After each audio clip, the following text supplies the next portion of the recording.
Sobat Sineklip, kembali lagi bareng gue Razni Mahardika. Harusnya gue review bareng Rashid nih, cuma Rashid ada urusan dengan keluarga kecilnya gitu ya. Dengan apa-apa, emang keluarga nomor satu pokoknya gitu ya. Film nomor berapa terserah dah. Hari ini gue mau review soal film yang baru aja gue tonton gitu. Kemarin dapat special screening dari teman-teman di CGV gitu kan.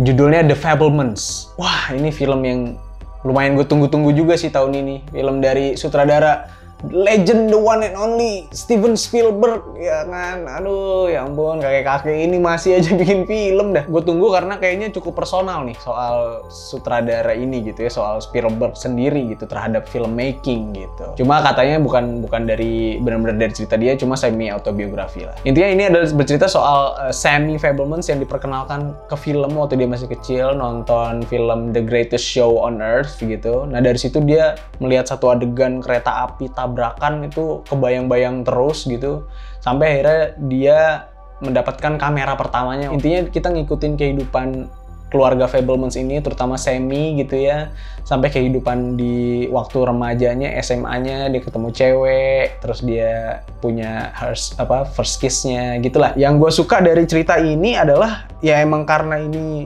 ngomongin film gitu ya, dari sutradara yang mungkin kecintaannya terhadap film tuh tinggi banget gitu, bener-bener cinta mati gitu sama film. Gue pernah nonton dokumenternya Spielberg gitu bareng Rashid juga. Ada potongan adegan-adegannya tuh yang mirip kayak apa yang dia ceritain di dokumenter itu gitu. Jadi kayak, oh iya ini kayaknya ada semi autobiografi lah. Cuma fiksinya juga banyak gitu. Scorsese bikin film yang dia banget mungkin ya, yang kecintaan dia terhadap film itu Hugo.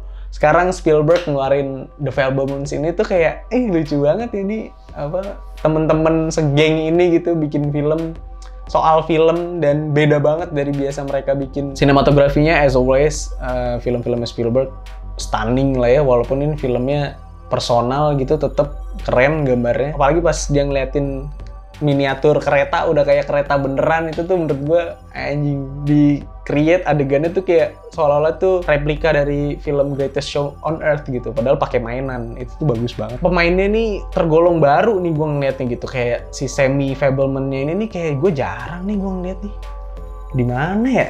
Nggak pernah lihat gitu. Michelle Williams, Paul Dano, Seth Rogen sih udah sering gitu ya. Jajaran cast anak-anak mudanya gitu ya, yang jadi remaja-remaja, anak SMA, itu juga gue jarang liatnya gitu. Nah itu yang gue appreciate banget dari Steven Spielberg.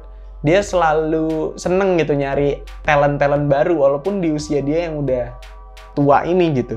Tetap pengen explore gitu, kayak ayo gue mau nyari talent-talent baru gitu. Dan yang serunya lagi gitu ya, ini ngomongin soal fase coming of age, pencarian, penasaran, dan di sini dituangkannya dalam bentuk eksplorasi filmmaking gitu. Dari seorang Sammy Fabelmans yang emang jatuh cinta terhadap film, sampai dia karena waktu itu pas masih pakai roll film gitu ya, sampai dia bolong-bolongin buat dapetin efek tembak-tembakan. Itu tuh keren kata gue. Ngomongin soal pilihan gitu, kayak seni dan keluarga, terus diginiin kayak analoginya gitu, kayak kalau lu pilih salah satunya gitu, apalagi seni yang lu pilih, hancur nih gitu. Kayak mau pilih yang mana? Waduh, gila. Udah dari muda ditanyain soal pilihan hidup. Yang kurangnya menurut gua adalah kayak nggak ada tujuan gitu dari awal. Si Sammy Fabelmans iya suka filmmaking gitu ya, cuma nggak ada tujuan pastinya dia tuh pengen jadi filmmaker apa enggak. Udah kita ngikutin perjalanannya Sammy aja nih gitu, dari pas dia masih kecil, kemudian remaja.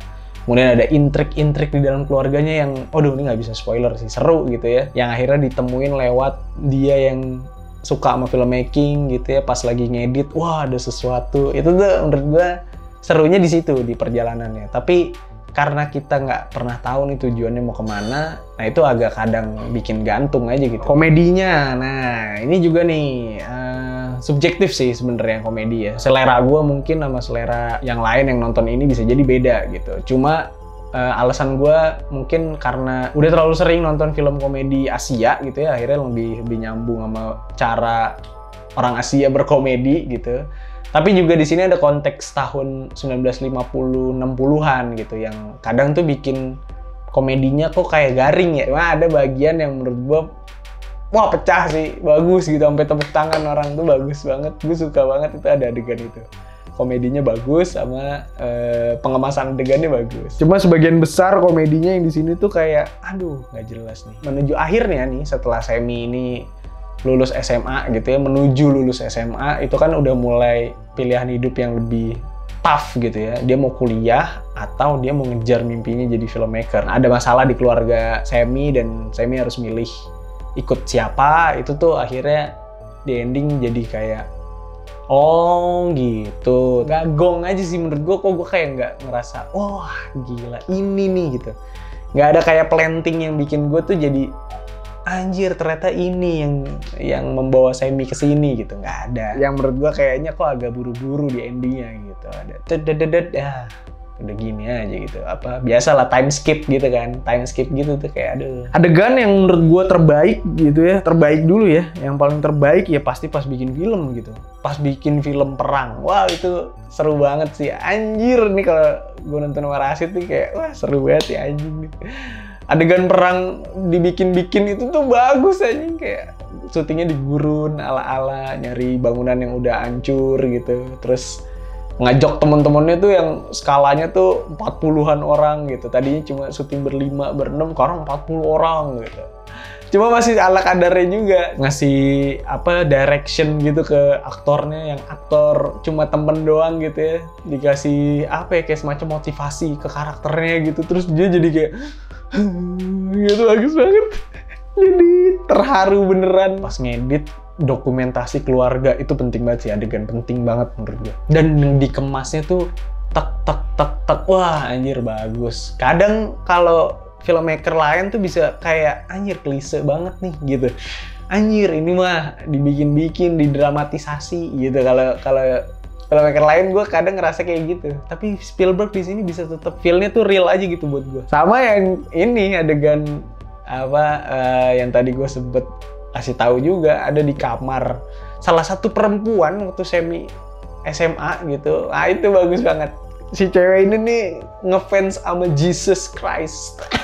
Tapi kedok doang ini nih kayaknya, anjing kata gue, buat ngajak cowok masuk ke kamar dia. Targetnya yang kena Semi, karena dia ngerasa Semi tuh lucu, ganteng gitu ya. Terus kayak padahal Yahudi gitu, cuma ya udahlah. Overall gue kasih 8 kali ya. Seru, bagus gitu ya dari Spielberg gitu, dan lumayan gue tunggu-tunggu dan lumayan ngejawab rasa penasaran gue, walaupun nggak yang terlalu wah gitu. Nggak kayak gue nonton Hugo sih.